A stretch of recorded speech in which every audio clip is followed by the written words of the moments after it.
ನಮಸ್ತೆ ಸ್ನೇಹಿತರೆ, ಇವತ್ತು ನಾವು ಪ್ರಥಮ BA ಕನ್ನಡದಲ್ಲಿ ಪ್ರಬಂಧ ಮತ್ತು ಆಡಳಿತ ಕನ್ನಡ ಪುಸ್ತಕದಲ್ಲಿ ಈಗಾಗಲೇ ನಾವು ಪ್ರಬಂಧ ಭಾಗದಿಂದ ಎಲ್ಲ ಪ್ರಬಂಧದ ಬಗ್ಗೆ ಕೂಡ ತಿಳ್ಕೊಂಡಿದ್ದೇವೆ. ಎಲ್ಲ ಪ್ರಬಂಧದ ಒಂದು ಸಾರಾಂಶವನ್ನು ಕೂಡ ನಾವು ತಿಳ್ಕೊಂಡಿದ್ದೇವೆ. ಈ ಒಂದು ಪ್ರಬಂಧದಲ್ಲಿ ಮೈಸೂರು ರುಮಾಲು, ದಿವಾನಖಾನೆಯ ಅಂದ ಚಂದ, ನಿದ್ರಾಭ್ಯಾಸ, ವಿರಾಟ ಪರ್ವದ ಸ್ವಾರಸ್ಯ, ನಮ್ಮ ಮನೆಯ ದೀಪ, ನನ್ನ ಟೋಪಿ, ರುಚಿ, ಸುಲಭದಲ್ಲಿ ಸಜ್ಜನಲಾಗಲಾರಿರಿ ಇವಿಷ್ಟು ಪ್ರಬಂಧದ ಸಾರಾಂಶವನ್ನು ನಾವು ಕಳೆದ ವಿಡಿಯೋದಲ್ಲಿ ತಿಳ್ಕೊಂಡಿದ್ದೇವೆ. ಅದೆಲ್ಲವೂ ಕೂಡ ನಾನು ಪ್ಲೇಲಿಸ್ಟಲ್ಲಿ ಹಾಕಿದ್ದೇನೆ, ಅದನ್ನು ನೀವು ನೋಡ್ಕೊಳ್ಬೋದು. ಇನ್ನು ಬರುವಂತಹ ಮುಂದಿನ ಪರೀಕ್ಷೆಗೆ ನಾವು ಈಗಿನಿಂದಲೇ ತಯಾರಿಯನ್ನು ಮಾಡಿಕೊಂಡ್ರೆ ಪರೀಕ್ಷೆ ಸಮಯದಲ್ಲಿ ಕೂಡ ನಮಗೆ ತುಂಬಾ ಸುಲಭ ಆಗ್ತದೆ. ಆರಂಭದಿಂದಲೇ ನಾವು ಸ್ವಲ್ಪ ಸ್ವಲ್ಪ ಅಭ್ಯಾಸವನ್ನು ಮಾಡ್ತಾ ಹೋಗಬೇಕು. ಪ್ರತಿ ದಿವಸ 1 ಗಂಟೆಗಳ ಕಾಲ ನೀವು KSOU ವಿದ್ಯಾಭ್ಯಾಸವನ್ನು ಮಾಡಲಿಕ್ಕೆ ಅಂತ ತೆಗೆದಿಡಬೇಕು. 1 ಗಂಟೆಗಳ ಕಾಲ ನೀವು ಅಭ್ಯಾಸವನ್ನು ಮಾಡಿದರೆ ನಮಗೆ ಪರೀಕ್ಷೆ ಸಮಯದಲ್ಲಾಗುವಾಗ ಎಲ್ಲ ಕೂಡ ಓದಿ ಕೂಡ ನಮಗೆ ಆಗ್ತದೆ. ಅದರಿಂದ ಆ ರೀತಿಯಾಗಿ ಅಭ್ಯಾಸವನ್ನು ಮಾಡ್ಕೊಳ್ತಾ ಹೋಗಿ. ಪ್ರಬಂಧ ಭಾಗವನ್ನು ಸಂಪೂರ್ಣವಾಗಿ ನೋಡಿಕೊಂಡೆವು. ಇನ್ನು ಆಡಳಿತ ಕನ್ನಡವನ್ನು ನೋಡಿಕೊಳ್ಳುವ. ಆಡಳಿತ ಕನ್ನಡದಿಂದಲೂ ಕೂಡ ನಿಮಗೆ ಪ್ರಶ್ನೆಗಳು ಮಾತ್ರ ಬರುವಂಥದ್ದು ಪರೀಕ್ಷೆಗೆ. ಇಲ್ಲಿ ಯಾವುದೇ ರೀತಿಯ ಸಂದರ್ಭ ಸ್ವಾರಸ್ಯದ ಪ್ರಶ್ನೆ ಕೇಳುವುದಿಲ್ಲ, ಸಂದರ್ಭ ಸಹಿತ ಪ್ರಶ್ನೆಗಳು ಬರುವುದಿಲ್ಲ, ಅರ್ಥಗಳು ಕೂಡ ಇರುವುದಿಲ್ಲ. ಕೇವಲ ಪ್ರಶ್ನೆ ಉತ್ತರಗಳು. ಅದು 5 ಅಂಕದ ಒಂದು ಪ್ರಶ್ನೆಯನ್ನು ಬರೀಲಿಕ್ಕಿದೆ, ಹಾಗೆ 10 ಅಂಕದ ಒಂದು ಪ್ರಶ್ನೆಯನ್ನು ನಮಗೆ ಬರೀಲಿಕ್ಕೆ ಇರುವಂಥದ್ದು. ನೀವು ಹಳೆಯ ಪ್ರಶ್ನೆ ಪತ್ರಿಕೆಗಳನ್ನು ನೋಡಿರ್ಬೋದು. ಈಗಾಗಲೇ ಯಾರೆಲ್ಲ ಹಳೆಯ ಪ್ರಶ್ನೆ ಪತ್ರಿಕೆಗಳನ್ನು ನೋಡಿಕೊಳ್ಳಿರೋ ಮತ್ತೊಮ್ಮೆ ನಿಮಗೆ ನಾನು ಈ ಪ್ರಶ್ನೆ ಪತ್ರಿಕೆಯನ್ನು ತೋರಿಸ್ತಾ ಇದ್ದೇನೆ. ವಿಭಾಗ ಎಯಲ್ಲಿ ಹೊಸಗನ್ನಡದ ಕವಿತೆ ಏಕಾಂತ ನಾಟಕದಿಂದ ಪ್ರಶ್ನೆಗಳು ಬರುವಂಥದ್ದು. ಇಲ್ಲಿ ಸಂದರ್ಭ ಸಹಿತ ಪ್ರಶ್ನೆಗಳು ಬರ್ತದೆ. ಹಾಗೆ ಅದಾದ ಮೇಲೆ ಅರ್ಥಗಳನ್ನು ಕೂಡ ಕೇಳ್ತಾರೆ. ಸಂದರ್ಭ ಸ್ವಾರಸ್ಯದ ಪ್ರಶ್ನೆ ಕೂಡ ಬರಲಿಕ್ಕೆ ಇದೆ ವಿಭಾಗ ಎಯಲ್ಲಿ. ಇನ್ನು ವಿಭಾಗ ಬಿಯಲ್ಲಿ ನಾವು ನೋಡುವುದಾದರೆ ಇದು ಹೊಸಗನ್ನಡದ ಕವಿತೆ ಮತ್ತು ಏಕಾಂತ ನಾಟಕದಿಂದ ಪ್ರಶ್ನೆಗಳು ಮಾತ್ರ ಬರುವಂಥದ್ದು. ಈ ವಿಭಾಗ ಬಿಯಲ್ಲಿ ಅರ್ಥಗಳಾಗಲಿ ಸಂದರ್ಭ ಸ್ವಾರಸ್ಯದ ಪ್ರಶ್ನೆಗಳೆಲ್ಲ ಇರುವುದಿಲ್ಲ. ವಿಭಾಗ ಸಿಗೆ ನಾವು ನೋಡುವುದಾದರೆ ವಿಭಾಗ ಸಿಯಲ್ಲಿ ಪ್ರಬಂಧ ಮತ್ತು ಆಡಳಿತ ಕನ್ನಡದ ಪ್ರಶ್ನೆಗಳಿರುವಂಥದ್ದು. ಒಟ್ಟು 30 ಅಂಕದ ಪ್ರಶ್ನೆ ಪ್ರಬಂಧ ಮತ್ತು ಆಡಳಿತ ಕನ್ನಡದಿಂದ ಬರುವಂಥದ್ದು. ಮೊದಲ ಪ್ರಶ್ನೆ 10 ಅಂಕದ ಪ್ರಶ್ನೆ. ಒಂದು ಪ್ರಬಂಧದಿಂದ ಒಂದು 10 ಅಂಕದ ಪ್ರಶ್ನೆ, ಆಡಳಿತ ಕನ್ನಡದಿಂದ ಒಂದು 10 ಅಂಕದ ಪ್ರಶ್ನೆಯನ್ನು ನಾವು ಬರಿಬೇಕು. ಇನ್ನು 5 ಅಂಕದ ಪ್ರಶ್ನೆ ಕೂಡ ಹಾಗೆ. ಪ್ರಬಂಧದಿಂದ ಒಂದು 5 ಅಂಕದ ಪ್ರಶ್ನೆ, ಆಡಳಿತ ಕನ್ನಡದಿಂದ ಒಂದು 5 ಅಂಕದ ಪ್ರಶ್ನೆಯನ್ನು ಆಯ್ಕೆ ಮಾಡಿ ಬರಿಬೇಕು. ಉದಾಹರಣೆಗೆ ಈಗ ದಿವಾನಖಾನೆಯ ಅಂದ ಚಂದ ಪ್ರಬಂಧದ ವೈಶಿಷ್ಟ್ಯವನ್ನು ಚರ್ಚಿಸಿ ಅಂತ ಕೇಳಿದ್ದಾರೆ. ಅಥವಾ ರಾಕು ಅವರು ನಿದ್ರಾಭ್ಯಾಸಿಗಳ ಲೋಕವನ್ನು ಹೇಗೆ ಚಿತ್ರಿಸಿದ್ದಾರೆ ವಿಶದಪಡಿಸಿ. ಇದರೆರಡರಲ್ಲಿ ಯಾವುದಾದ್ರೂ ಒಂದನ್ನು ನೀವು ಉತ್ತರವನ್ನು ಬರೀಬೇಕಾಗಿರುವಂಥದ್ದು. ಈ 2 ಪ್ರಶ್ನೆಗಳಿರುವಂಥದ್ದು ಪ್ರಬಂಧದಲ್ಲಿ. ಪ್ರಬಂಧದಿಂದ ಆ 2 ಪ್ರಶ್ನೆಯನ್ನು ಕೇಳಿರುವಂಥದ್ದು. ಅದರಲ್ಲಿ ಒಂದನ್ನು ನಾವು ಉತ್ತರ ಬರೀಬೇಕು. ಇನ್ನು ಆಡಳಿತ ಕನ್ನಡ ನೋಡಿದರೆ ಅದು ಕೂಡ 10 ಅಂಕದ ಒಂದು ಪ್ರಶ್ನೆ. ಆಡಳಿತ ಕನ್ನಡ ಬೆಳೆದು ಬಂದ ದಾರಿಯನ್ನು ವಿವರಿಸಿ. ಅಥವಾ ಅರೆ ಸರಕಾರಿ ಪತ್ರ ಎಂದರೇನು, ಬರೆಯುವ ಸಂದರ್ಭಗಳು ಯಾವುವು, ಮಾದರಿ ಪತ್ರದೊಂದಿಗೆ ವಿವರಿಸಿ ಅಂತ ಕೇಳಿದ್ದಾರೆ. ಈ ರೀತಿ 3 ಪ್ರಶ್ನೆಗಳು ನೀವು ಆಯ್ಕೆ ಮಾಡುವುದಕ್ಕಿಂತ ಒಂದೇ ಇರುವಂಥ ಪ್ರಶ್ನೆಯನ್ನು ಆಯ್ಕೆ ಮಾಡಿಕೊಳ್ಳಿ ಸ್ನೇಹಿತರೆ. ಯಾಕಂದರೆ ಇಲ್ಲಿ ನಿಮಗೆ ತುಂಬ ಸಮಯ ಬೇಕಾಗ್ತದೆ. ಕನ್ನಡ ಪರೀಕ್ಷೆಯನ್ನು ಬರಿಬೇಕಾದ್ರೆ ತುಂಬ ಫಾಸ್ಟಾಗಿ ನೀವು ಉತ್ತರವನ್ನು ಬರಿಬೇಕಾಗ್ತದೆ. ಇಲ್ಲದಿದ್ದರೆ ನಮಗೆ ಸಮಯಾವಕಾಶ ಇರೋದಿಲ್ಲ. ಕನ್ನಡದಲ್ಲಿ ತುಂಬಾ ಬರೀಲಿಕ್ಕೆ ಇರ್ತದೆ. ಹಾಗೆಯೇ ಅದರಲ್ಲಿ ಹೆಚ್ಚು ಪ್ರಶ್ನೆಗಳಿರೋದ್ರಿಂದ ನಾವು ನಿಧಾನ ಮಾಡಿದಷ್ಟು ನಮಗೇನಾಗ್ತದೆ, ಅದು ತುಂಬಾ ಕಷ್ಟ ಆಗ್ತದೆ.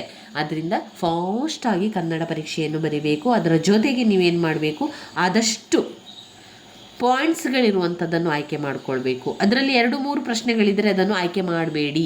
ಯಾಕಂದರೆ ಆ 3 ಪ್ರಶ್ನೆಗೆ ನಾವು ಉತ್ತರವನ್ನು ಬರೆದ್ರೆ ಮಾತ್ರ ನಮಗೆ ಒಳ್ಳೆಯ ಅಂಕಗಳು ಸಿಗುವಂಥದ್ದು. ಈಗ ಉದಾಹರಣೆಗೆ ಅರೆ ಸರಕಾರಿ ಪತ್ರ ಎಂದರೇನು ಅಂತ ಬರೀಬೇಕು. ಬರೆಯುವ ಸಂದರ್ಭವನ್ನು ವಿವರಿಸಬೇಕು. ಮಾದರಿ ಪತ್ರದೊಂದಿಗೆ ವಿವರಿಸಿ. ಮಾದರಿ ಪತ್ರವನ್ನು ಕೂಡ ನೀವು ಬರೀಬೇಕಾಗ್ತದೆ. ಆದರೆ ಮಾತ್ರ ಅದರಲ್ಲಿ ಒಳ್ಳೆಯ ಅಂಕಗಳು. ಆದ್ದರಿಂದ ನೀವು ಒಂದೇ ಇರುವಂಥ ಪ್ರಶ್ನೆಯನ್ನು ಆಯ್ಕೆ ಮಾಡಿಕೊಳ್ಳಿ. ಆಡಳಿತ ಕನ್ನಡ ಬೆಳೆದು ಬಂದ ದಾರಿಯನ್ನು ವಿವರಿಸಿ ಅಂತ ನೀವು ಆ ಒಂದು ಪ್ರಶ್ನೆಯನ್ನು ನೋಡಿಕೊಂಡ್ರೆ ನಿಮಗೆ ಅದು ತುಂಬಾ ಅನುಕೂಲ ಆಗ್ತದೆ. ಇನ್ನು ಬರುವಂಥದ್ದು 5 ಅಂಕದ ಪ್ರಶ್ನೆ.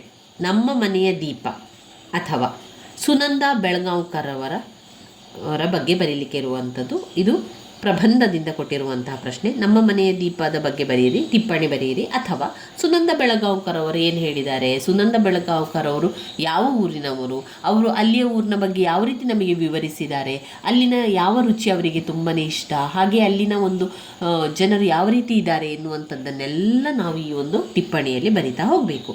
ಇದು 5 ಅಂಕದ ಪ್ರಶ್ನೆ ಆಗಿರೋದ್ರಿಂದ ನಾವು 1-1.5 ಪುಟದಷ್ಟು ಬರೆದ್ರೆ ಸಾಕು. ಎರಡನೇ ಪ್ರಶ್ನೆ ಲೇಖನ ಚಿಹ್ನೆ ಅಥವಾ ಕನ್ನಡ ಮತ್ತು ಮಾಹಿತಿ ತಂತ್ರಜ್ಞಾನ ಅಂತ ಕೊಟ್ಟಿದ್ದಾರೆ. ಇದು ನಮಗೆ ಬಂದಿರುವಂಥದ್ದು ಆಡಳಿತ ಕನ್ನಡದಿಂದ. ಒಂದು ಆಡಳಿತ ಕನ್ನಡದಿಂದ, ಒಂದು ಪ್ರಬಂಧದಿಂದ 5 ಅಂಕದ ಪ್ರಶ್ನೆ ಕೂಡ ಬಂದಿರುವಂಥದ್ದು. ಇದರಲ್ಲಿ ನಾವು ಲೇಖನ ಚಿಹ್ನೆಗಳನ್ನು ಕೂಡ ಬರೀಬಹುದು. ಕನ್ನಡ ಮತ್ತು ಮಾಹಿತಿ ತಂತ್ರಜ್ಞಾನ ಲೇಖನ ಚಿಹ್ನೆಗಳನ್ನು ಆರಿಸಿಕೊಳ್ಳುವಂಥದ್ದು ಉತ್ತಮ. ಯಾಕಂದರೆ ನಮಗಲ್ಲಿ ಲೇಖನ ಚಿಹ್ನೆಗಳಲ್ಲಿ ಹಲವಾರು ಪಾಯಿಂಟ್ಸ್ಗಳಿದೆ. ಹಾಗೆ ಆ ಚಿಹ್ನೆಗಳು ನಮಗೆ ಈಗಾಗಲೇ ಗೊತ್ತಿರುವುದರಿಂದ ಆ ಚಿಹ್ನೆಗಳನ್ನು ಬರಿತಾ ಅದಕ್ಕೆ ವಿವರಣೆಯನ್ನು ಕೊಡಲಿಕ್ಕೂ ಕೂಡ ತುಂಬಾ ಅನುಕೂಲ ಆಗ್ತದೆ, ತುಂಬಾ ಬೇಗ ನೆನಪಲ್ಲಿ ಕೂಡ ಉಳಿತದೆ. ಆದ್ದರಿಂದ ನಾವು ಆ ರೀತಿ ಇದನ್ನು ಆಯ್ಕೆ ಮಾಡಿಕೊಳ್ಬೇಕು. ಇವಿಷ್ಟು ಹಳೆಯ ಪ್ರಶ್ನೆ ಪತ್ರಿಕೆಗಳಲ್ಲಿ ಬಂದಿರುವಂಥ ಪ್ರಶ್ನೆ. 2022ರ ಹಳೆಯ ಪ್ರಶ್ನೆ ಪತ್ರಿಕೆ ಆಗಿರುವಂಥದ್ದು. ಇನ್ನು ನಾವು ಒಂದು ಪಾಠವನ್ನು ವಿವರಿಸುವಾಗ ಅಥವಾ ಪಾಠದ ಬಗ್ಗೆ ನಾವು ತಿಳ್ಕೊಳ್ತಾ ಹೋಗುವಾಗ ಕೆಲವೊಂದು ತಪ್ಪುಗಳಾಗುವಂಥದ್ದು ಸಹಜ. ಕೆಲವೊಂದು ಅಕ್ಷರಗಳಲ್ಲಿ ತಪ್ಪುಗಳಿರ್ಬೋದು, ಕೆಲವೊಂದು ಉಚ್ಚಾರ ಹೇಳಬೇಕಾದ್ರೆ ತಪ್ಪುಗಳಾಗ್ಬೋದು, ಇನ್ನು ಕೆಲವು ಹೆಸರುಗಳನ್ನು ಹೇಳಬೇಕಾದ್ರೆ ತಪ್ಪುಗಳಾಗಿರ್ಬೋದು ಅಥವಾ ತಪ್ಪುಗಳಾಗ್ಬೋದು. ಅವುಗಳನ್ನೆಲ್ಲ ಆದಷ್ಟು ನಾನು ಸರಿಪಡಿಸಿಕೊಂಡು ವಿವರಿಸಲಿಕ್ಕೆ ಪ್ರಯತ್ನಿಸ್ತಾ ಇರ್ತೇನೆ. ಏನಾದರೂ ಯಾವುದಾದ್ರೂ ತಪ್ಪುಗಳಿದ್ದರೆ ಅವುಗಳನ್ನೆಲ್ಲ ಕ್ಷಮಿಸಿ ನಿಮಗೆ ಬೇಕಾಗಿರುವಂಥದ್ದನ್ನು ನೋಡಿಕೊಂಡು ನೀವು ಸರಿ ಮಾಡಿಕೊಂಡು ಅದನ್ನು ಓದ್ಕೊಳ್ತಾ ಹೋಗಿ. ಕೆಲವು ಸಂದರ್ಭಗಳಲ್ಲಿ ಕೆಲವೊಂದು ತಪ್ಪುಗಳಾಗುವಂಥದ್ದು ಸಹಜ. ಆದರೆ ಇಲ್ಲಿ ನಾನು ನಿಮಗೆ ಎಲ್ರಿಗೂ ಕೂಡ ಸಹಾಯ ಆಗಲಿ. ತುಂಬ ಜನರಿಗೆ ಪುಸ್ತಕಗಳು ಕೂಡ ಸಿಗುವುದಿಲ್ಲ. KSOUನಲ್ಲಿ ವಿದ್ಯಾಭ್ಯಾಸವನ್ನು ನೀವು ಮಾಡ್ತಾ ಇದ್ದೀರಿ ಅಂತಾದರೆ ತುಂಬ ಜನರಿಗೆ ಪುಸ್ತಕಗಳನ್ನೆಲ್ಲ ಅವರು ಕೊಡ್ತಾರೆ. ಇನ್ನು ಕೆಲವೊಮ್ಮೆ ಏನಾಗ್ತದೆ ಅಂದರೆ ಪುಸ್ತಕಗಳು ಸ್ಟಾಕ್ ಇರುವುದಿಲ್ಲ, ಹಾಗೆ ಪುಸ್ತಕಗಳು ಬಂದಿರುವುದಿಲ್ಲ ಅಂತಾದರೆ ಅಂಥ ಸಂದರ್ಭದಲ್ಲಿ ನಮಗೆ ಆ ಒಂದು ಪಾಠದ ಬಗ್ಗೆ ಪಾಠದ ವಿವರಣೆಗಳೆಲ್ಲ ಬೇಕಾಗ್ತದೆ. ಅದರಿಂದ ನಾನೇನು ಮಾಡ್ತೇನೆ, ಪಾಯಿಂಟ್ಸ್ಗಳನ್ನಷ್ಟು ಹೇಳಿಕೊಂಡು ಆ ಪಾಯಿಂಟ್ಸ್ಗಳಲ್ಲಿ ಬಂದಿರುವಂಥ ವಿವರಣೆಯನ್ನು ಕೂಡ ನಿಮಗೆ ತಿಳಿಸ್ಕೊಡ್ತಾ ಇರುವಂಥದ್ದು. ಅವರು ಕೊಟ್ಟಿರುವಂತಹ ಪಾಯಿಂಟ್ಸ್ಗಳನ್ನು ಅದರ ಬಗ್ಗೆ ನಾವು ಕಲಿತು ಅದಾದ ನಂತರ ಅದರಲ್ಲಿರುವಂಥ ವಿವರಣೆಯನ್ನು ಕೂಡ ನಾವು ಕಲಿತಾ ಇದ್ದೇವೆ. ಆ ವಿವರಣೆಯನ್ನು ಅವರು ಕೊಟ್ಟಿರುವಂಥ ವಿವರಣೆಯನ್ನು ಕೂಡ ನಿಮಗೆ ನಾನು ಅದರಲ್ಲಿ ಇರುವ ರೀತಿಯಲ್ಲಿ ತಿಳಿಸ್ತಾ ಹೋಗ್ತಾ ಇದ್ದೇನೆ ಅಂತಾದರೆ ಅದು ಪುಸ್ತಕಗಳು ಇರುವವರಿಗೆ ಅಲ್ಲ. ನಿಮ್ಮಲ್ಲಿ ಪುಸ್ತಕಗಳಿದೆ ಅಂತಾದರೆ ನೀವೇ ಅದರ ವಿವರಣೆಯನ್ನು ಓದ್ಕೊಳ್ಳಿ, ನೀವೇ ಅದರ ವಿವರಣೆಯನ್ನು ನೋಡಿಕೊಂಡ್ರೆ ಸಾಕು. ಯಾರೆಲ್ಲ ಪುಸ್ತಕಗಳಿಲ್ವೋ ನಿಮ್ಮಲ್ಲಿ ವಿವರಣೆ ಕೂಡ ಇರೋದಿಲ್ಲ ಅಲ್ವಾ? ಆಗ ನಿಮಗೆ ಪಾಯಿಂಟ್ಸ್ ಕೂಡ ಅಗತ್ಯ ಇದೆ, ಅದರ ವಿವರಣೆ ಕೂಡ ಅಗತ್ಯ ಇದೆ. ನೀವು ಒಂದು ವಿಡಿಯೋವನ್ನು ನೋಡ್ತಾ ಇದ್ದೀರಿ ಅಂತಾದರೆ ನಿಮಗೆ ಎಲ್ಲ ಕೂಡ ಅದರಲ್ಲಿ ಅನುಕೂಲ ಆಗಬೇಕು. ಸುಮ್ಮನೆ ಒಂದು ವಿಡಿಯೋವನ್ನು ನೋಡುವಂಥದ್ದು, ಅದನ್ನಲ್ಲೇ ಬಿಟ್ಟು ಬಿಡುವಂಥದ್ದು, ಆ ರೀತಿ ಮಾಡುವಂಥದ್ದಲ್ಲ. ಒಮ್ಮೆ ವಿಡಿಯೋವನ್ನು ನೋಡಿದ ಮೇಲೆ ಅದು ನಿಮಗೆ ಉಪಯೋಗಕ್ಕೆ ಬರಬೇಕು. ನೀವು ಒಂದು ವಿದ್ಯಾಭ್ಯಾಸವನ್ನು ಮಾಡ್ತಾ ಇದ್ದೀರಿ, ಪದವಿಗೋಸ್ಕರ ನೀವು KSOUನಲ್ಲಿ ಜಾಯ್ನ್ ಆಗಿದ್ದೀರಿ ಅಂತ ಅಂದಮೇಲೆ ಅದಕ್ಕೆ ತಕ್ಕಂತೆ ನಿಮಗೆ ತಯಾರಿಯನ್ನು ಕೂಡ ನೀವು ಮಾಡ್ತಾ ಹೋಗಬೇಕಾಗ್ತದೆ. ಪುಸ್ತಕಗಳಿಲ್ಲದವರು ನಾನು ಹೇಳಿರುವಂಥ ವಿವರಣೆಯನ್ನು ಕೇಳಿಕೊಳ್ಳಿ. ತುಂಬ ಜನರಿಗೆ ನಾವು ಕೆಲಸಗಳನ್ನು ಮಾಡುವುದರ ಜೊತೆಗೆ ನಾವಿಲ್ಲಿ ವಿದ್ಯಾಭ್ಯಾಸವನ್ನು ಮಾಡೋದ್ರಿಂದ ನಮಗೆ ಸಮಯಾವಕಾಶಗಳು ಇರುವುದಿಲ್ಲ. ಆ ಸಮಯವನ್ನು ನೋಡಿಕೊಂಡು ಆದಷ್ಟು ಎಲ್ಲವನ್ನು ಕೂಡ ಸೆಟ್ ಮಾಡಿ ಓದ್ಕೊಳ್ಬೇಕಾಗ್ತದೆ. ಅದರಿಂದ ಸಾಧ್ಯ ಆದಷ್ಟು ನೀವು ಕೂಡ ಪ್ರತಿ ದಿವಸ 1 ಗಂಟೆಗಳ ಕಾಲ ತಯಾರಿಗಾಗಿ ಇಟ್ಕೊಳ್ಳಿ. ಆವಾಗ ಮಾತ್ರ ನಮಗೆ ಎಲ್ಲವೂ ಕೂಡ ಸುಲಭ ಆಗ್ತದೆ. ಪ್ರತಿ ದಿವಸ ಸ್ವಲ್ಪ ಸ್ವಲ್ಪವನ್ನೇ ನೋಡ್ತಾ ಅಭ್ಯಾಸವನ್ನು ಮಾಡ್ತಾ ಹೋಗುವ. ಆಡಳಿತ ಕನ್ನಡದಲ್ಲಿ ವೇರಿ ಇಂಪಾರ್ಟೆಂಟ್ ಆಗಿರುವಂತಹ ಪ್ರಶ್ನೆಗಳನ್ನಷ್ಟೇ ನಾನು ನಿಮಗೆ ತಿಳಿಸ್ತಾ ಹೋಗುವಂಥದ್ದು. ಆಡಳಿತ ಭಾಷೆಯಾಗಿ ಕನ್ನಡದ ಬೆಳೆದು ಬಂದ ದಾರಿ, ಆಡಳಿತ ಭಾಷೆಯಾಗಿ ಕನ್ನಡ ಬೆಳೆದು ಬಂದ ದಾರಿ ವೆರಿ ಇಂಪಾರ್ಟೆಂಟ್ ಆಗಿರುವಂತಹ ಪ್ರಶ್ನೆ. 10 ಅಂಕಕ್ಕೆ ಹಲವು ಬಾರಿ ಬಂದಿದೆ. ಆಮೇಲೆ ಆಡಳಿತ ಕನ್ನಡದ ಸ್ವರೂಪ ಲಕ್ಷಣಗಳು ಕೂಡ ಹಾಗೆ 10 ಅಂಕಕ್ಕೆ ಹಲವು ಬಾರಿ ಕೇಳಿರುವಂಥ ಪ್ರಶ್ನೆ. ಔಪಚಾರಿಕ ಪತ್ರ, ಅನೌಪಚಾರಿಕ ಪತ್ರ, ಔಪಚಾರಿಕ ಪತ್ರ, ಸುತ್ತೋಲೆ. ಔಪಚಾರಿಕ ಪತ್ರದ ಬಗ್ಗೆ 10 ಅಂಕಕ್ಕೆ, ಹಾಗೆ ಸುತ್ತೋಲೆ 5 ಅಂಕಕ್ಕೆ ಕೇಳಿರುವಂತಹ ಪ್ರಶ್ನೆ. ಅರೆ ಸರ್ಕಾರಿ ಪತ್ರದ ಬಗ್ಗೆ ಕೂಡ ಕೇಳ್ತಾರೆ. ಇನ್ನು ಅರ್ಜಿ ಎಂದರೇನು, ಅರ್ಜಿಯ ನಮೂನೆ ಮಾದರಿಗಳನ್ನು ತಿಳಿಸಿ 10 ಅಂಕಕ್ಕೆ ಬಂದಿರುವಂಥ ಪ್ರಶ್ನೆ. ಲೇಖನ ಚಿಹ್ನೆಗಳ ಬಗ್ಗೆ 5 ಅಂಕಕ್ಕೆ ಕೇಳಿದ್ದಾರೆ, ಹಾಗೆ 10 ಅಂಕಕ್ಕೂ ಕೇಳುವಂತಹ ಪ್ರಶ್ನೆಯಾಗಿದೆ. ಯಾಕಂದರೆ ಅದರಲ್ಲಿ ಅಷ್ಟು ಪಾಯಿಂಟ್ಸ್ಗಳಿದೆ. ಚಿಹ್ನೆಗಳು ಬೇರೆ ಬೇರೆ ಚಿಹ್ನೆಗಳನ್ನು ಮಾಡಿ ತೋರಿಸಬೇಕು, ಹಾಗೆ ಅದರ ವಿವರಣೆಯನ್ನು ಕೂಡ ನಾವು ಬರೀಬೇಕು. ಅದಾದ ಮೇಲೆ ಕಂಪ್ಯೂಟರ್ನ ಬಗ್ಗೆ, ಕನ್ನಡ ಮತ್ತು ಕಂಪ್ಯೂಟರ್ ಅವುಗಳ ಬಗ್ಗೆ ಕೂಡ ಮಾಹಿತಿಗಳ ಬಗ್ಗೆ ತಿಳ್ಕೊಳ್ಳಿಕ್ಕೆ ಇರುವಂಥ ವಿಚಾರಗಳಿದೆ. ಇವುಗಳನ್ನೆಲ್ಲವನ್ನು ಕೂಡ ನಾವು ನೋಡ್ತಾ ಹೋಗುವ. ಮೊದಲಿಗೆ ವೆರಿ ವೆರಿ ಇಂಪಾರ್ಟೆಂಟ್ ಆಗಿರುವಂತಹ ಒಂದು ಪ್ರಶ್ನೆ, ಆಡಳಿತ ಭಾಷೆಯಾಗಿ ಕನ್ನಡ ಬೆಳೆದು ಬಂದ ದಾರಿಯ ಬಗ್ಗೆ ನೋಡ್ತಾ ಹೋಗುವ. ಆಡಳಿತ ಭಾಷೆಯಾಗಿ ಕನ್ನಡ ಬೆಳೆದು ಬಂದ ದಾರಿ.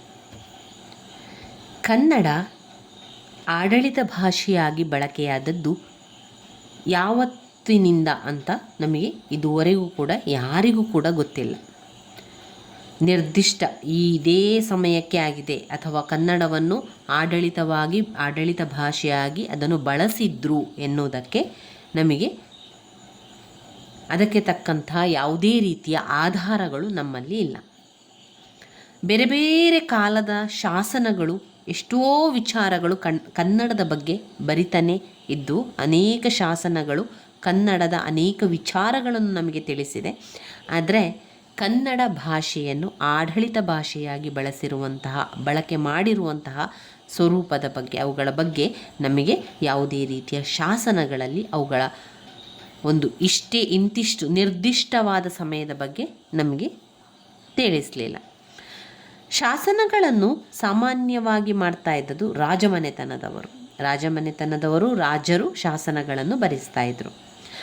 ಮಹಾರಾಜರುಗಳು ಬರೆಸ್ತಾ ಇದ್ದಂಥದ್ದು ಶಾಸನ. ಯಾವ ವಿಚಾರವನ್ನು ಬರೆಸ್ತಾ ಇದ್ರು? ಎಲ್ಲ ವಿಚಾರಗಳನ್ನು ಅದರಲ್ಲಿ ತಿಳಿಸ್ತಾ ಇದ್ರು.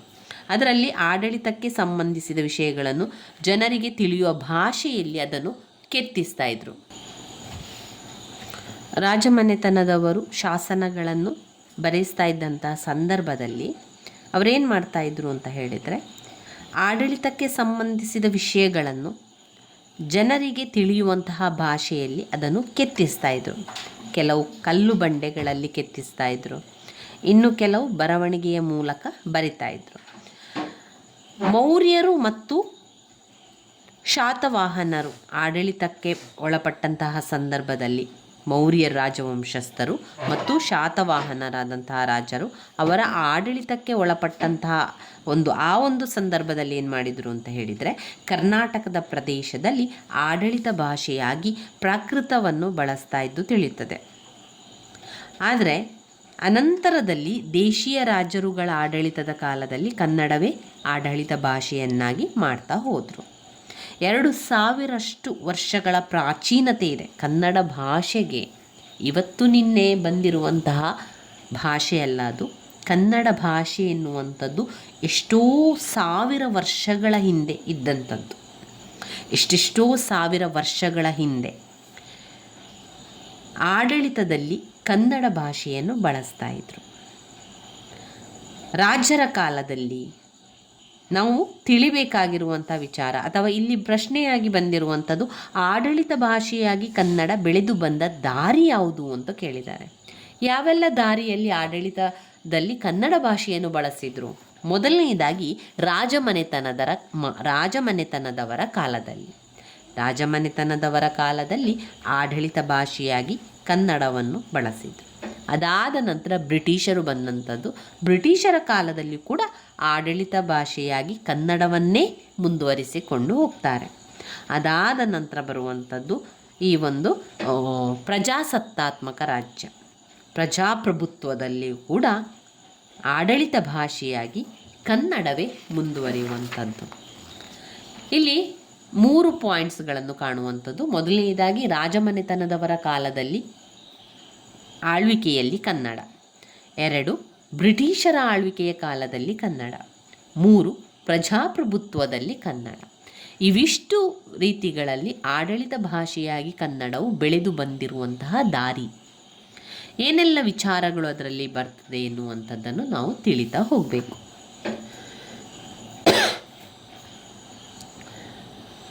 ಮೌರ್ಯರು, ಶಾತವಾಹನರು, ಈ ಮೊದಲಾದೆಲ್ಲ ರಾಜರು ಅವರೇನು ಮಾಡಿದರು ಅಂತ ಹೇಳಿದರೆ, ಈ ನಮ್ಮ ಕನ್ನಡ ನಾಡನ್ನು ಕ್ರಿಸ್ತ ಶಕ 5ನೇ ಶತಮಾನದಿಂದ 18ನೇ ಶತಮಾನದವರೆಗೆ ಆಳಿದಂತಹ ರಾಜಮನೆತನಗಳಲ್ಲಿ ಮಹತ್ವವಾದಂತಹ ಹೆಸರುವಾಸಿಯಾಗಿರುವಂತಹ ರಾಜಮನೆತನದವರು ಅಂತ ನಾವು ನೋಡುವುದಾದರೆ, ತುಂಬ ರಾಜಮನೆತನದವರು ಆಳ್ವಿಕೆ ಮಾಡಿದ್ದಾರೆ ನಮ್ಮ ದೇಶವನ್ನು. ನಮ್ಮ ಒಂದು ಭಾರತವನ್ನು ಅನೇಕ ರಾಜಮನೆತನದವರು ಆಳ್ವಿಕೆಯನ್ನು ಮಾಡ್ತಾ ಹೋಗಿದ್ದಾರೆ.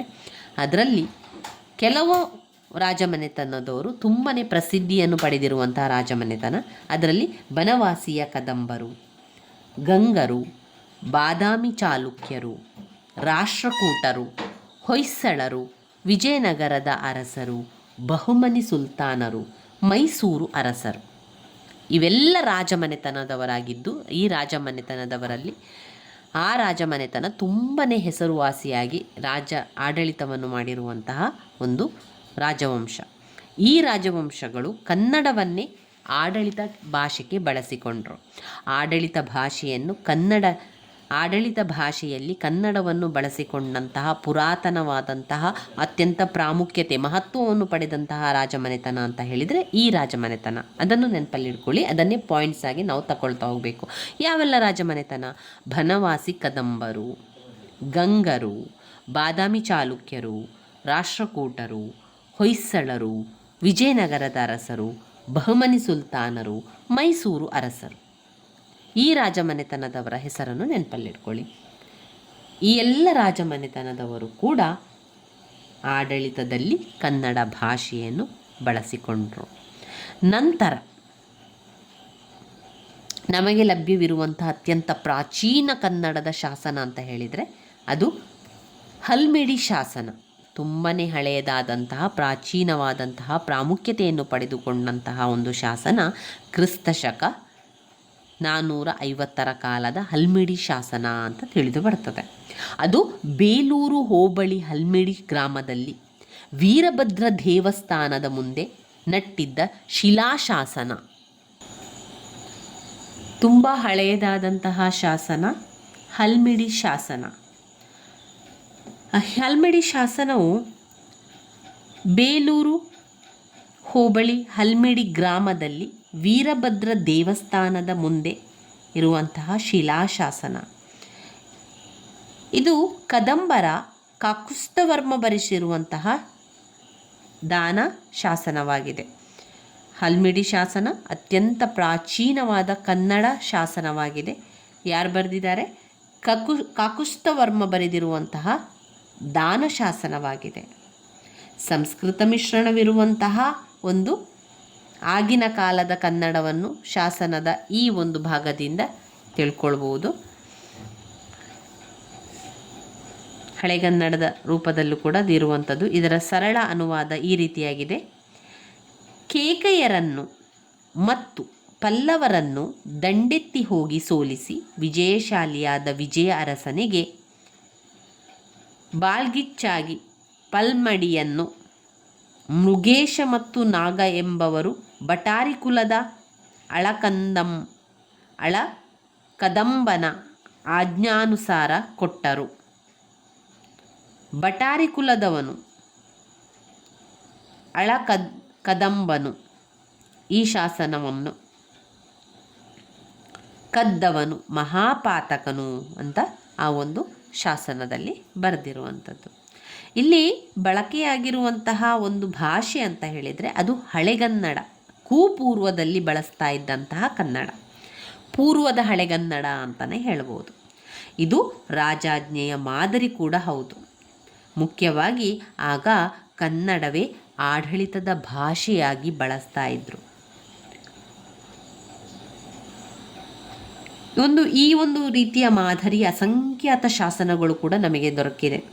ರಾಜಮನೆತನದ ಆಳ್ವಿಕೆಯ ಕಾಲದಲ್ಲಿ ರಾಜಶಾಸನಗಳಲ್ಲಿ ಕನ್ನಡವನ್ನು ಬಳಸಿ ಜನರ ಭಾಷೆಗೆ ಆಡಳಿತದಲ್ಲಿ ಮಹತ್ವದ ಸ್ಥಾನವನ್ನು ಕಲ್ಪಿಸಿಕೊಟ್ಟ ರಾಜಮನೆತನಗಳಲ್ಲಿ ಬಾದಾಮಿ ಚಾಲುಕ್ಯರದು ಉಲ್ಲೇಖನೀಯ ಹೆಸರು. ಸಾಧುಗೆ ಸಾಧು, ಮಾಧುರ್ಯಂಗೆ ಮಾಧುರ್ಯಂ, ಬಾದಿಪ್ಪ ಕಲಿಗೆ ಕಲಿಯುಗ ವಿಪರೀತಂ, ಮಾಧವ ನೀತನ್ ಪೆರನಲ್ಲ ಮೊದಲಾದ ಸಾಲುಗಳಲ್ಲಿ ವ್ಯಕ್ತವಾಗುವಂತೆ ಕಾವ್ಯಾತ್ಮಕವಾಗಿರುವುದನ್ನು ಕೂಡ ಕಾಣುತ್ತೇವೆ. ಅನೇಕ ಆಡಳಿತಾತ್ಮಕ ಪಾರಿಭಾಷಿಕಗಳನ್ನು ಚಾಲುಕ್ಯರ ಕಾಲದ ಇತರ ಶಾಸನಗಳಲ್ಲಿ ಕೂಡ ಕಾಣ್ಬೋದು. ಅವರದರಲ್ಲಿ ಬೇರೆ ಬೇರೆ ಉದಾಹರಣೆಗಳನ್ನೆಲ್ಲ ಕೊಟ್ಟಿದ್ದಾರೆ. ಈ ರೀತಿಯ ಕೆಲವು ಉದಾಹರಣೆಗಳೆಲ್ಲ ನಮಗೆ ತುಂಬಾ ತುಂಬಾ ವಿಷಯಗಳು ಇದರಲ್ಲಿರುವುದರಿಂದ ಈ ಹಳೆಗನ್ನಡದ ವಿಚಾರಗಳೆಲ್ಲ ನಾವು ಒಮ್ಮೆ ನೋಡ್ಕೊಂಡು ಹೋದರೆ ಯಾವುದೂ ಕೂಡ ನೆನಪಿಗೆ ಬರುವುದಿಲ್ಲ. ಆದ್ದರಿಂದ ಕೆಲವೊಂದಷ್ಟು ನಮಗೆ ಅರ್ಥವಾಗುವಂಥ ವಿಚಾರಗಳನ್ನಷ್ಟೇ ಓದ್ತಾ ಹೋಗುವ. ಯಾಕಂದರೆ ನಮಗೆ ಸ್ವಲ್ಪನೇ ಸಮಯಾವಕಾಶ ಇರುವಂಥದ್ದು. ಆ ಸಮಯದಲ್ಲಿ ಎಲ್ಲವನ್ನು ಕೂಡ ಓದ್ಕೊಳ್ಬೇಕು, ನೆನಪಲ್ಲಿ ಇಟ್ಕೊಳ್ಬೇಕು ಅಂತ ಹೇಳಿದಾಗ ನಾವು ಸುಲಭವಾಗಿರುವಂಥ ಸಾಲುಗಳನ್ನು ತಿಳ್ಕೊಂಡ್ರೆ ಸಾಕು.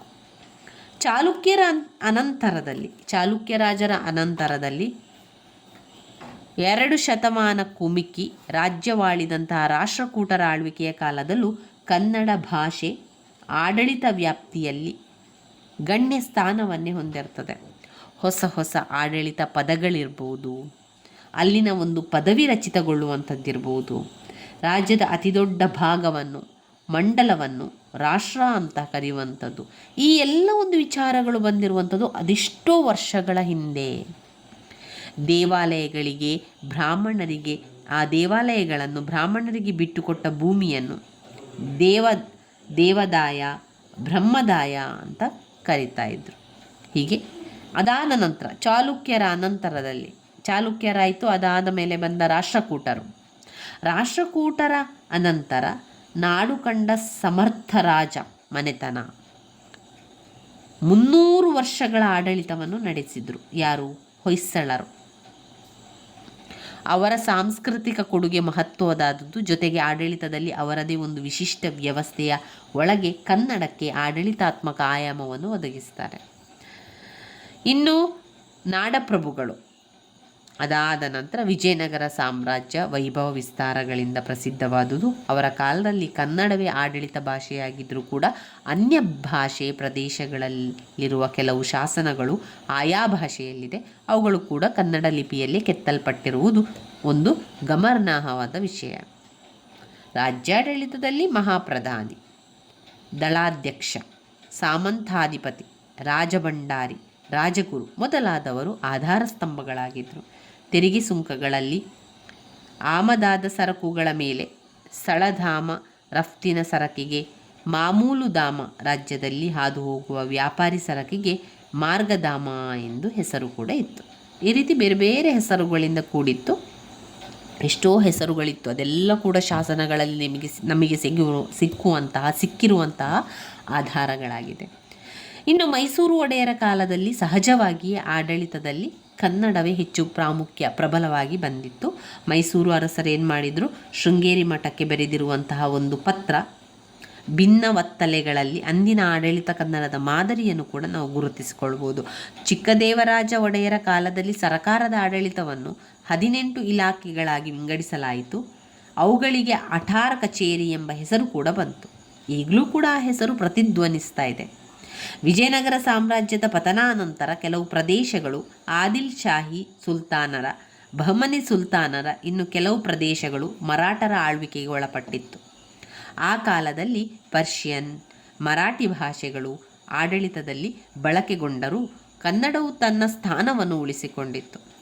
ಆಡಳಿತ ಕನ್ನಡಕ್ಕೆ ಕೆಲವು ಪರ್ಷಿಯನ್, ಮರಾಠಿ ಪದಗಳು ಸೇರಿಕೊಂಡವು ಮತ್ತು ಈ ಪ್ರಕ್ರಿಯೆ ಒಂದು ಮಿಶ್ರ ಭಾಷೆಯ ಉಗಮಕ್ಕೂ ಕೂಡ ಕಾರಣ ಆಗ್ತದೆ.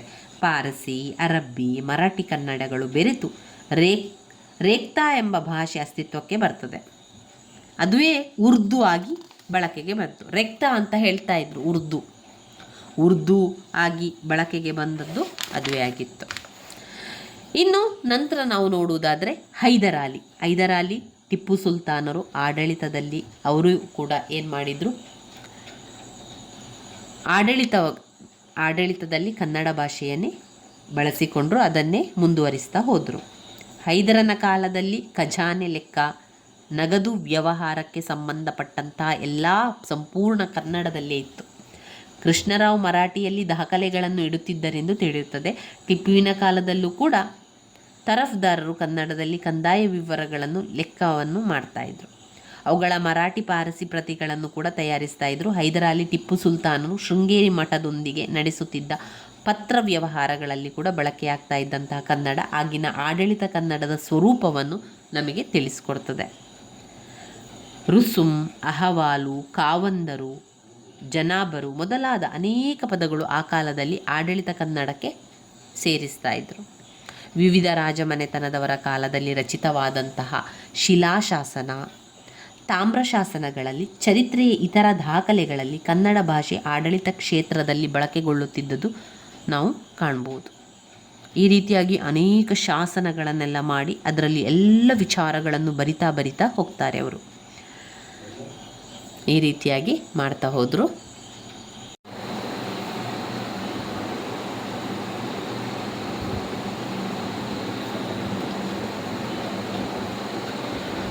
ಇನ್ನು ಇದರಲ್ಲಿ ನಾವು ನೋಡುವುದಾದರೆ ಬ್ರಿಟಿಷರ ಆಡಳಿತದಲ್ಲಿ ಕನ್ನಡ. ಬ್ರಿಟಿಷರ ಆಡಳಿತದಲ್ಲಿ ಕನ್ನಡ ಅಂತ ಬಂದಾಗ ಮೊದಲು ರಾಜಮನೆತನದವರು ಆಳ್ವಿಕೆ ಮಾಡ್ತಾಯಿದ್ರು. ರಾಜಮನೆತನದವರೆಲ್ಲ ಆಳ್ವಿಕೆ ಮಾಡಿದ ನಂತರ ಬ್ರಿಟಿಷರು ಬರ್ತಾರೆ. ಭಾರತದ ಎಲ್ಲ ಸಂಪತ್ತನ್ನು ಹೊಡೆದುಕೊಂಡು ಹೋಗ್ತಾರೆ. ಅದರ ಆ ಸಂದರ್ಭದಲ್ಲಿ ಬ್ರಿಟಿಷರ ಆಡಳಿತದಲ್ಲಿ ಕನ್ನಡವನ್ನು ಹೇಗೆ ಮಾಡಿದ್ರು ಅವರು ಅಂತ ಹೇಳಿದರೆ, ಆರಂಭದಲ್ಲಿ ಬ್ರಿಟಿಷರು ಬಂದರು, ಇಂಗ್ಲೀಷನ್ನೇ ಎಲ್ಲರೂ ಮಾಡಬೇಕು, ಇಂಗ್ಲೀಷಲ್ಲೇ ವ್ಯವಹಾರವನ್ನು ಮಾಡಬೇಕು ಅಂತ ಬಂದರು. ಆದರೆ ನಮ್ಮ ಜನರಿಗೆ ನಾವು ಕನ್ನಡದಲ್ಲೇ ವ್ಯವಹಾರವನ್ನೆಲ್ಲ ಮಾಡ್ತಾ ಇದ್ದುದರಿಂದ ಯಾರಿಗೂ ಕೂಡ ಇಂಗ್ಲೀಷ್ನಲ್ಲಿ ವ್ಯವಹಾರ ಮಾಡಲಿಕ್ಕೆ ಆಗ್ತಾ ಇರಲಿಲ್ಲ. ಆದ್ದರಿಂದ ಎಲ್ಲರೂ ಏನು ಮಾಡಿದರು, ವ್ಯವಹಾರ ಮಾಡುವುದನ್ನೇ ಬಿಡಲಿಕ್ಕೆ ಆರಂಭ ಮಾಡಿದರು. ಇದರಿಂದಾಗಿ ಬ್ರಿಟಿಷರಿಗೆ ಸೋಲಾಯಿತು. ಈ ರೀತಿ ಮಾಡಿದರೆ ನಮಗೆ ಸೋಲು ಖಂಡಿತವಾಗಿಯೂ ಸೋಲಾಗ್ತದೆ. ಅದರಿಂದ ನಾವು ಈ ಜನರ ಆಡು ಭಾಷೆಯಾದಂತಹ ಕನ್ನಡವನ್ನೇ ನಾವು ಕೂಡ ಕಲಿಬೇಕು, ಅದರ ಜೊತೆಗೆ ಅವರಿಗೆ ಇಂಗ್ಲೀಷನ್ನು ಕಲಿಸಿಕೊಡಬೇಕು ಅಂತ ಹೇಳಿ ಅವರು ತಿಳ್ಕೊಂಡು ನಮ್ಮ ಭಾರತೀಯರಿಗೆ ಅವರು ಇಂಗ್ಲೀಷನ್ನು ಕೂಡ ತಿಳಿಸಿಕೊಟ್ರು. ಅದರ ಜೊತೆಗೆ ಆಡಳಿತ ಭಾಷೆಯಾಗಿ ಕನ್ನಡವನ್ನೇ ಮುಂದುವರಿಸಿಕೊಂಡು ಹೋಗ್ತಾರೆ. ಇದರಿಂದಾಗಿ ಅವರ ವ್ಯಾಪಾರಗಳಲ್ಲಿ ಲಾಭ ಹೆಚ್ಚಾಗ್ತಾ ಹೋಯಿತು. ಆಗ ಅವರಿಗೆ ಅರಿವಾಯಿತು, ಕನ್ನಡಕ್ಕೆ ಅವರು ಹೆಚ್ಚಿನ ಮಹತ್ವವನ್ನು ಕೊಡ್ತಾರೆ ಜನರು. ಕರ್ನಾಟಕದಲ್ಲಿ ಕನ್ನಡಕ್ಕೆ ಹೆಚ್ಚಿನ ಮಹತ್ವ ಕೊಡ್ತಾರೆ. ಹಾಗೆ ಕರ್ನಾಟಕದಲ್ಲಿ ವ್ಯವಹಾರ ಭಾಷೆಯನ್ನಾಗಿ ಕನ್ನಡವನ್ನು ಬಳಸುವುದರಿಂದ ಉತ್ತಮ ವ್ಯವಹಾರವನ್ನು ಮಾಡಬಹುದು. ಇಲ್ಲದಿದ್ದರೆ ಇಂಗ್ಲೀಷ್ನಲ್ಲಿ ಮಾಡಿದರೆ ಯಾರೂ ವ್ಯವಹಾರಕ್ಕೆ ಮುಂದೆ ಬರುವುದಿಲ್ಲ ಅಂತ ಅರಿತುಕೊಂಡಂತಹ ಬ್ರಿಟಿಷರು ಏನು ಮಾಡ್ತಾರೆ, ಕನ್ನಡವನ್ನೇ ಆಡಳಿತ ಭಾಷೆಯಾಗಿ ಮುಂದುವರಿಸಿಕೊಂಡು ಹೋಗ್ತಾರೆ.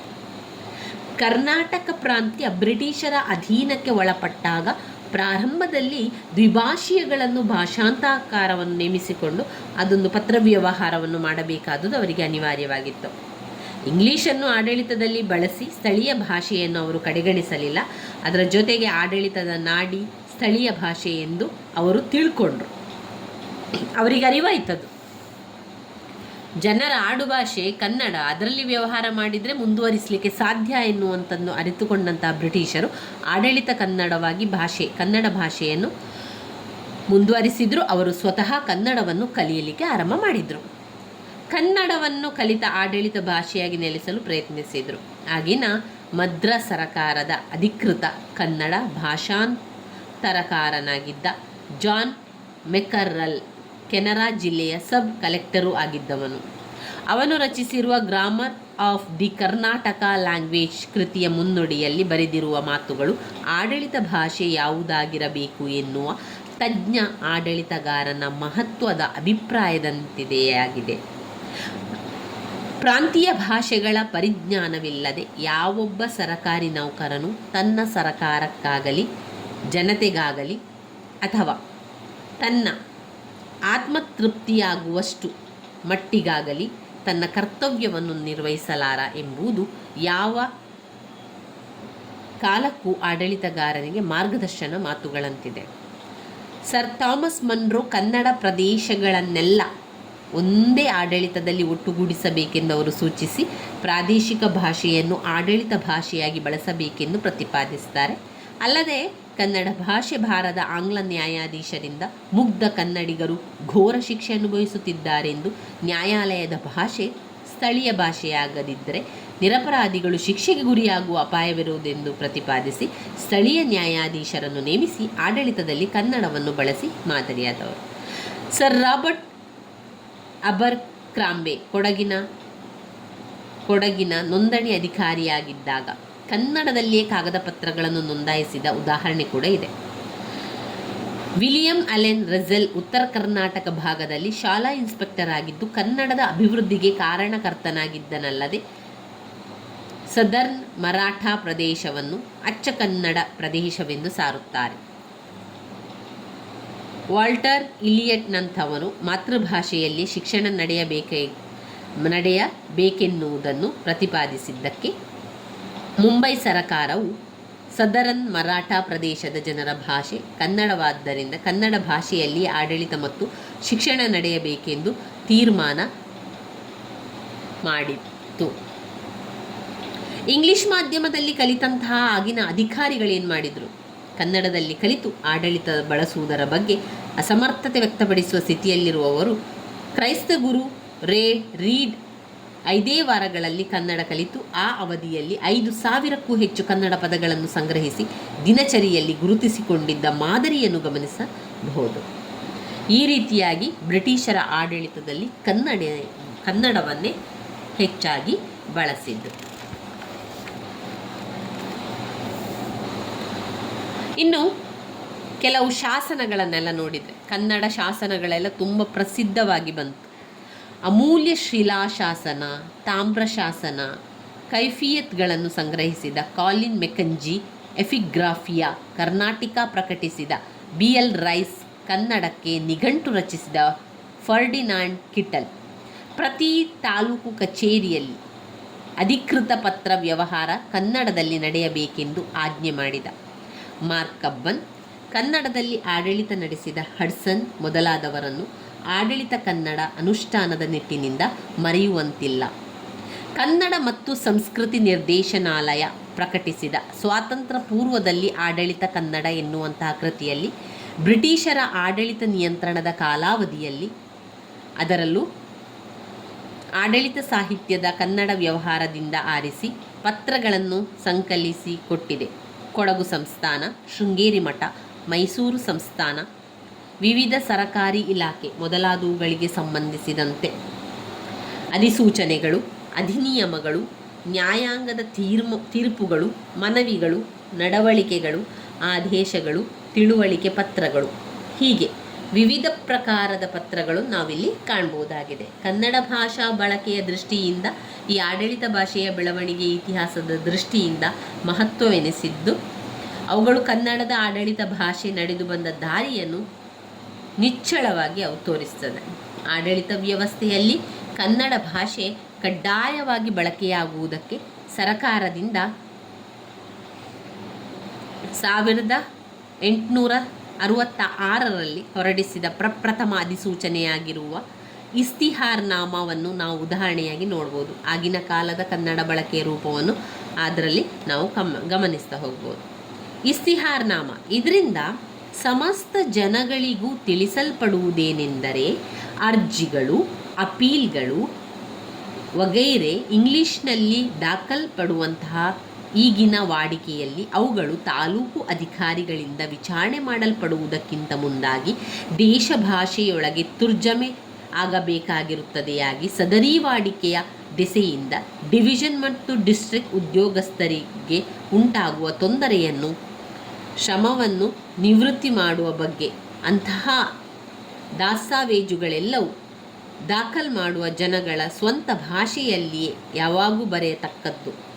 ಇಷ್ಟವಿದ್ದರೆ ಅದರ ಸಂಗಡ ಅದೇ ಅರ್ಜಿಯ ಗೈರೆಯ ಮತ್ತೊಂದು ಪ್ರತಿ ಇಂಗ್ಲಿಷ್ನಲ್ಲಿಯೂ ದಾಖಲು ಮಾಡಬಹುದು. ಸದರಿ ಹುಕ್ಕುಂ ಪ್ರಕಾರ ದಾಖಲಾಗದ ಅರ್ಜಿಗಳು ವಗೈರೆ ಫೂಟಾಗಿ ತಿರಸ್ಕರಿಸಲ್ಪಡತಕ್ಕವಾಗಿರುತ್ತದೆ. ಮೈಸೂರು ಕಮಿಷನರ್ ಕಚೇರಿ ಬೆಂಗಳೂರು 8ನೇ ಆಗಸ್ಟ್ 1866. ಇಲ್ಲಿ ನಿವೃತ್ತಿ ನಿವಾರಣೆ ಫೂಟಾಗಿ ತಕ್ಷಣ, ಬಮೋಜಿಬ್ ಅಂದರೆ ಅನುಸಾರ, ಬಮೋಜಿಮ್ ಹುಕ್ಕುಂ. ಇದು ಅಂದಿನ ನ್ಯಾಯಾಂಗ ಇಲಾಖೆಯಲ್ಲಿ ಕನ್ನಡ ಬಳಕೆಯನ್ನು ಮಾಡಿರುವಂತಹ ಒಂದು ನಮಗೆ ಪುರಾವೆ ಪತ್ರದ ರೂಪದಲ್ಲಿ ಸಿಕ್ಕಿರುವಂಥದ್ದು ಸುತ್ತೋಲೆಯಾಗಿದೆ. ಕನ್ನಡ ಮಾಧ್ಯಮದಲ್ಲಿ ಓದಿದವರಿಗೆ ಸರಕಾರಿ ಉದ್ಯೋಗದಲ್ಲಿ ಆದ್ಯತೆ ನೀಡಬೇಕೆಂಬ ಒತ್ತಾಯ ಈಗಿನ ಒಂದು ಬೇಡಿಕೆಯಾಗಿದೆಯಷ್ಟೇ. ವಿದ್ಯಾಭ್ಯಾಸ ಇಲಾಖೆಯ ಇನ್ಸ್ಪೆಕ್ಟರ್ ಜನರಲ್ ಆಫ್ ಎಜುಕೇಷನ್ ಅವರ 1895ರ ಕರ್ನಾಟಕ ಪಂಡಿತ ಪರೀಕ್ಷೆಯ ಕುರಿತು ಪ್ರಕಟಣಾ ಪತ್ರಿಕೆಯಲ್ಲಿ ಪರೀಕ್ಷೆ ಸಂಬಂಧಿಸಿದ ಮಾಹಿತಿಗಳಿದ್ದು ಕೊನೆಯಲ್ಲಿ ಈ ಮಾತುಗಳಿವೆ.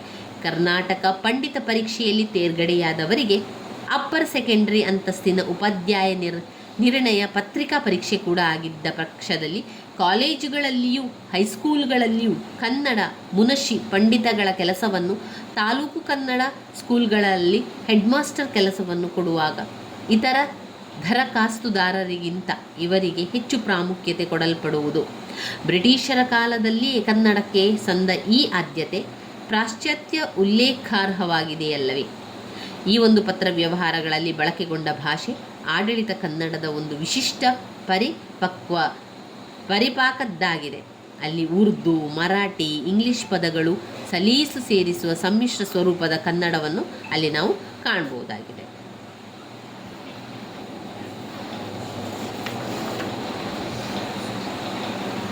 ಹಾಗೆಯೇ ನಾವು ನೋಡ್ತಾ ಹೋಗುವುದಾದರೆ ಅಂಟಿಸು ಎನ್ನುವುದಕ್ಕೆ ಚಿಕಟಾಯಿಸು, ಬಡ್ಡಿ ಎನ್ನುವುದಕ್ಕೆ ವೃದ್ಧ್ಯಂಶ ಮೊದಲಾದ ಪದರೂಪಗಳು ಮತ್ತು ಅನೇಕ ಬದಲಾವಣೆಗಳು ಚಲಾವಣೆಗೆ ಯೋಗ್ಯವಾಗಿ ಕಾಣಿಸುವುದಿಲ್ಲವೇ? ಹೀಗೆ ಕೆಲವು ಆಂಗ್ಲ ಅಧಿಕಾರಿಗಳು ಕನ್ನಡ ನಾಡಿನಲ್ಲಿ ಕನ್ನಡವನ್ನು ಆಡಳಿತದಲ್ಲಿ ಉಳಿಸುವ ನಿಟ್ಟಿನಲ್ಲಿ ಮಾಡಿರುವ ಪ್ರಯತ್ನ ಚಾರಿತ್ರಿಕ ಮಹತ್ವದ ಸಂಗತಿಯಾಗಿದೆ. ಆ ಅಧಿಕಾರಿಗಳ ಪ್ರಾಮಾಣಿಕತೆಯನ್ನು ಶಂಕಿಸಬೇಕಾಗಿಲ್ಲವಾದರೂ ಅವರ ಕಾಳಜಿಯಲ್ಲಿ ರಾಜಕೀಯ ಮುತ್ಸದ್ದಿತನವೂ ಇದ್ದಂತಿದೆ. ಭಾರತೀಯರನ್ನು ಅವರವರ ಭಾಷೆಗಳ ಮೂಲಕ ಒಲಿಸುವ, ಸ್ಥಳೀಯರ ಹಿತರಕ್ಷಕರೆಂಬ ಭಾವನೆ ಮೂಡಿಸುವ ತಂತ್ರಗಾರಿಕೆಯೂ ಕೂಡ ಇರಬಹುದು. ಹೇಗಿದ್ದರೂ ಅನ್ಯದೇಶೀಯರ ಆಳ್ವಿಕೆಯಲ್ಲಿಯೂ ಕೆಳ ಹಂತದಲ್ಲಾದರೂ ಕನ್ನಡ ಆಡಳಿತ ಭಾಷೆಯಾಗಿ ಉಳಿದು ಬಂದದ್ದಕ್ಕೆ ಆಂಗ್ಲ ಅಧಿಕಾರಿಗಳನ್ನು ನಾವು ಅಭಿಮಾನದಿಂದ ನೆನೆಯಲೇಬೇಕು. ಈ ಆಡಳಿತ ಪತ್ರ ವ್ಯವಹಾರಗಳಲ್ಲಿ ಸರ್ವತ್ರ ಕನ್ನಡವನ್ನು ಬಳಸಬೇಕೆಂದು ಬೇಡಿಕೆಯನ್ನು ಮೈಸೂರು ಸಂಸ್ಥಾನದ ಪ್ರಜಾಪ್ರತಿನಿಧಿ ಸಭೆಯಲ್ಲಿಯೂ ಕೆಲವು ಸದಸ್ಯರು ಮುಂದಿಟ್ಟಿದ್ದು ಇತ್ತು.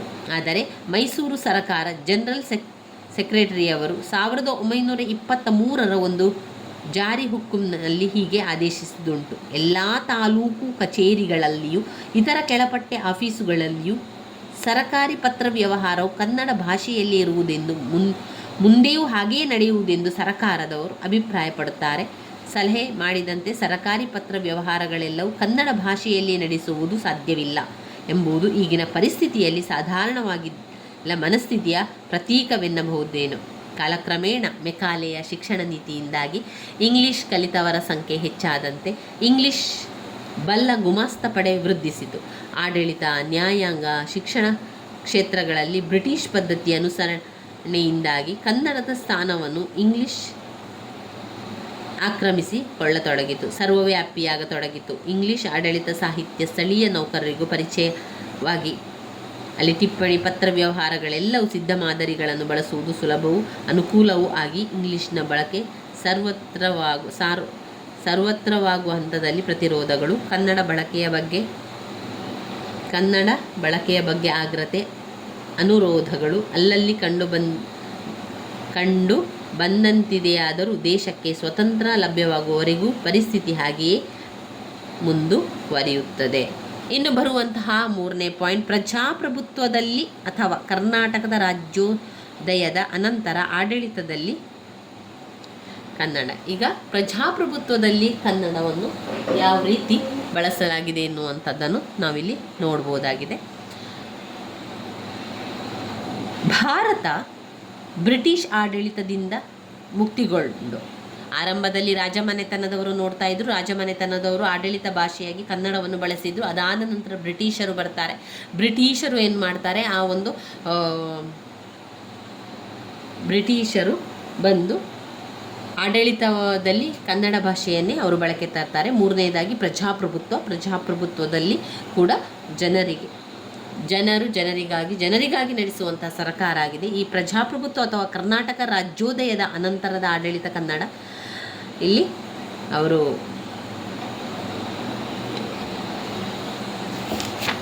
ಯಾವ ರೀತಿ ಆಡಳಿತದಲ್ಲಿ ಕನ್ನಡ ಭಾಷೆಯನ್ನು ಬಳಸ್ಕೊಂಡ್ರು ಅಂತ ಎಲ್ಲವನ್ನು ಕೂಡ ನೋಡ್ತಾ ಹೋಗ.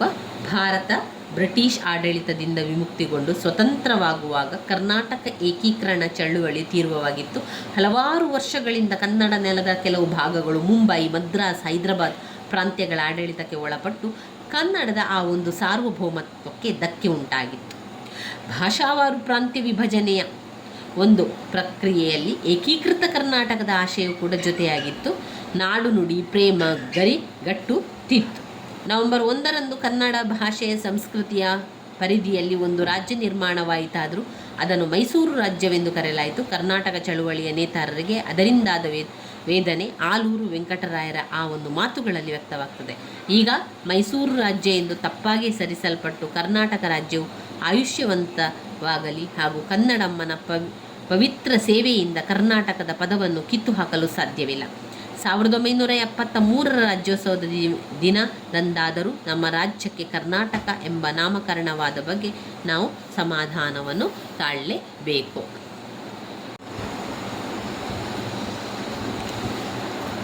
ಕನ್ನಡಕ್ಕೆ ಆಡಳಿತದಲ್ಲಿ ನ್ಯಾಯವಾದ ಸ್ಥಾನ ಸಿಗುವುದು ಸುಲಭವಾಗಿರಲಿಲ್ಲ. ಈಗಾಗಲೇ ನಾವು ಗಮನಿಸಿದ ಪ್ರಕಾರ ಅನೇಕ ಬಹುಜನ ಬಳಸುವಂಥ ಭಾಷೆಯನ್ನು ಆಡಳಿತ ಭಾಷೆಯಾಗಿ ಅಧಿಕೃತಗೊಳಿಸುವ ಅವಕಾಶ ಕೊಟ್ಟಿರುತ್ತದೆ. ಕರ್ನಾಟಕದಲ್ಲಿ ಕನ್ನಡವನ್ನು ಸರಕಾರಿ ವ್ಯವಹಾರಗಳಾಗಿ ಬಳಸುವುದು ಜಟಿಲವಾದ ವಿಷಯವೆನ್ನುವುದಾಗಿ ಅಲ್ಲ. ಜನತೆ ಮತ್ತು ಜನಪ್ರತಿನಿಧಿಗಳಲ್ಲಿ, ಸರಕಾರಿ ಅಧಿಕಾರಿಗಳು, ನೌಕರರಲ್ಲಿ ಮತ್ತು ಆಳುವವರಲ್ಲಿ ಏಕತ್ರವಾದ ಛಲ, ಇಚ್ಛಾಶಕ್ತಿಗಳ ಕೊರತೆಯಿಂದಾಗಿಯೇ ಕನ್ನಡವನ್ನು ಆಡಳಿತ ಭಾಷೆಯಾಗಿಸುವಲ್ಲಿನ ಪ್ರಗತಿ ನಿಧಾನಗತಿಯಾದಾಯಿತೆಂದೇ ಹೇಳಬೇಕು. ಕರ್ನಾಟಕದಲ್ಲಿ ಕನ್ನಡ ಆಡಳಿತ ಭಾಷಾ ಅನುಷ್ಠಾನ ಕುರಿತು ಒಂದು ಸಮಾಲೋಚನವನ್ನು ನಡೆಸಲೇಬೇಕಾಗ್ತದೆ.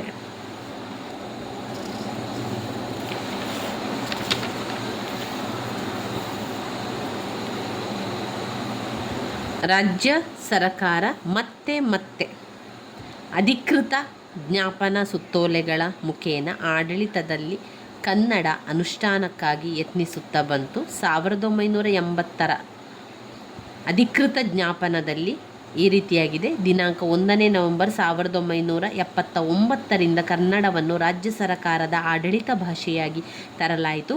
ಪ್ರಸ್ತುತ ದಿನಾಂಕ 1ನೇ ನವೆಂಬರ್ 1979ರಿಂದೀಚೆಗೆ ರಾಜ್ಯ ಸರ್ಕಾರದ ಆಡಳಿತದೆಲ್ಲವೂ ಕನ್ನಡದಲ್ಲೇ ನಡೆಸಬೇಕೆಂದು ಸರ್ಕಾರ ತೀವ್ರ ಉದ್ದೇಶವಾಗಿತ್ತು. ಆದ್ದರಿಂದ ಏನಾಯಿತು, ಇನ್ನು ಮುಂದೆ ಕರ್ನಾಟಕದ ರಾಜ್ಯದ ಶಾಸನ ಸಭೆಗಳಲ್ಲಿ ಮಂಡಿಸುವಂತಹ ಎಲ್ಲ ಬಿಲ್ಲು ಮಸೂದೆಗಳು, ಎಲ್ಲ ಇಲಾಖೆಯ ವಾರ್ಷಿಕ ವರದಿಗಳನ್ನು, ಸರ್ಕಾರ ಹೇಳಿಕೆಗಳು, ಪ್ರಶ್ನೆಗಳಿಗೆ ಉತ್ತರ ಮುಂತಾದವುಗಳು, ಯಾವುದೇ ಕಲಾಪಗಳಿಗೆ ಸಂಬಂಧಿಸಿದ ಟಿಪ್ಪಣಿಗಳನ್ನು ಕನ್ನಡದಲ್ಲಿಯೇ ತಯಾರಿಸಿ ಶಾಸನ ಸಭೆಗಳಲ್ಲಿ ಮಂಡಿಸುವುದು, ಒದಗಿಸುವುದು ಸಂಬಂಧಪಟ್ಟ ಎಲ್ಲರ ಒಂದು ಕರ್ತವ್ಯವಾಗಿದೆ. 1982ರ ಫೆಬ್ರವರಿಯಲ್ಲಿ ಒಂದು ಸುತ್ತೋಲೆ ಹೊರಡಿಸಿ ದಿನಾಂಕ 15ನೇ ಫೆಬ್ರವರಿ 1983ರಿಂದ ಗ್ರಾಮಾಂತರ ಪ್ರದೇಶಗಳಿಂದ ಹಿಡಿದು ಸಚಿವಾಲಯದವರೆಗೆ ರಾಜ್ಯ ಸರ್ಕಾರ ಎಲ್ಲ ಕಚೇರಿಗಳಲ್ಲಿಯೂ ಕನ್ನಡವನ್ನು ಆಡಳಿತ ಭಾಷೆಯಾಗಿ ಕಟ್ಟುನಿಟ್ಟಾಗಿ ಅತ್ಯಂತ ಯಶಸ್ವಿ ಹಾಗೂ ಔಚಿತ್ಯಪೂರ್ಣವಾಗಿ ಜಾರಿಗೆ ತರಬೇಕೆಂದು ರಾಜ್ಯ ಸರ್ಕಾರವು ಆ ಮೂಲಕ ಆದೇಶವನ್ನು ಕೂಡ ಕೊಡ್ತದೆ. ಕನ್ನಡ ಭಾಷೆಯ ಬಳಕೆಯನ್ನು ಆಂದೋಲನದ ರೀತಿಯಲ್ಲಿ ನಡೆಸಲು ಪ್ರೇರೇಪಿಸುವಂತೆ 1/11/1979ರಿಂದ 1 ವರ್ಷದ ಅವಧಿಯನ್ನು ರಾಜಭಾಷಾ ವರ್ಷವಾಗಿ ಆಚರಿಸಲಾಯಿತು. ರಾಜಭಾಷಾ ವರ್ಷ ಅನೇಕ ಕಾರ್ಯಕ್ರಮಗಳನ್ನು ಯೋಜಿಸಲಾಯಿತು.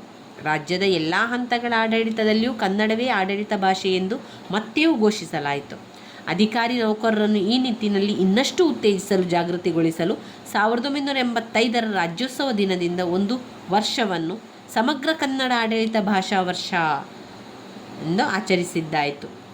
ಕನ್ನಡ ಜಾಗೃತಿ ವರ್ಷ ಎಂದು ಆಚರಿಸುವ ಮೂಲಕ ನೌಕರರು, ಸಾರ್ವಜನಿಕರಲ್ಲಿ ಕನ್ನಡ ಬಳಕೆಯ ಬಗ್ಗೆ ಜಾಗೃತಿ ಮೂಡಿಸುವುದು ಕೂಡ ಮಾಡಲಾಯಿತು.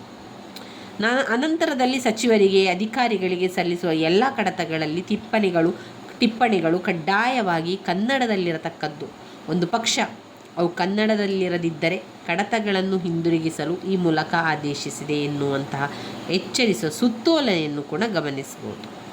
ಇಂತಹ ಅಧಿಸೂಚನೆಗಳು, ಸುತ್ತೋಲೆಗಳನ್ನು ಮತ್ತೆ ಹೊರಡಿಸಬೇಕಾದುದನ್ನು ಗಮನಿಸಿದರೆ ಕನ್ನಡ ಆಡಳಿತ ಭಾಷೆಯ ಅನುಷ್ಠಾನ ಉದ್ದೇಶಿತ ದಿಕ್ಕಿನಲ್ಲಿ ಅಪೇಕ್ಷಿತ ಪ್ರಮಾಣದಲ್ಲಿ ಕಾಲಬದ್ಧವಾಗಿ ಆಗಿರಲಿಲ್ಲವೆನ್ನುವುದು ಸ್ಪಷ್ಟ ಆಗ್ತದೆ.